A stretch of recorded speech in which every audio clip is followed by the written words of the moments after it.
The hundreds of thousands of Israelis who live in those areas, including numerous members of the Knesset and the government. Yeah, well, it probably wasn't, I could have probably said it a little nicer than I said in that story. I could have been a little more artful. Here's the deal, I'm trying not to do things that aggravate people, okay? I will meet with anyone who wants to meet with me.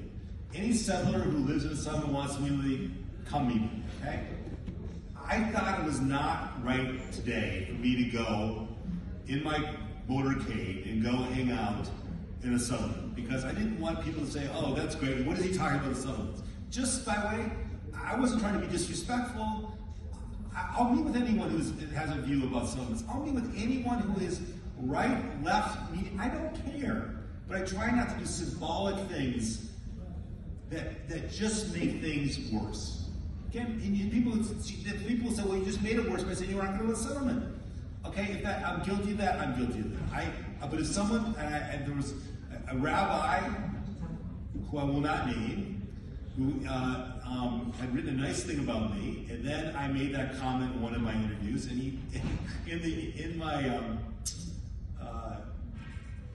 the paper, I said where I lived, which was my security guard. I think that was great. But anyways, and next morning a letter was delivered to my house, to my apartment, from this rabbi. He said, you know, I'm really disappointed. You know, I really liked you, and I thought you were, he said, you know, I'm really disappointed. You know, I really liked you, and I thought you were, I thought like those comments were, he didn't say inappropriate, he was nice about it, but he was mad. And so I called my staff, and I go, just ignore it. No, I picked up the phone and called him. I said, you know what? I could have been a little more artful. I'm sorry, why don't you and I go have a drink? We had a drink at the Waldorf 2 weeks ago. Now he wants some cigars next week. Anyway, my only point is, I'm trying not to do things that intentionally aggravate people. You know, I've gone to the wall at the hotel 4 dozen times, okay? I have a friend of mine who's very sick with cancer. I go every day, I pray at the wall, I don't make a big fuss of it. I put a note in, and the rabbi from the wall was gracious enough to host me at the wall last week. I did a bunch of videos with them, and then I went to the yeshiva, and he said, hey, come on down to the tunnels. I said, you know what? I've been down the tunnels when I wasn't an ambassador. I don't want to go.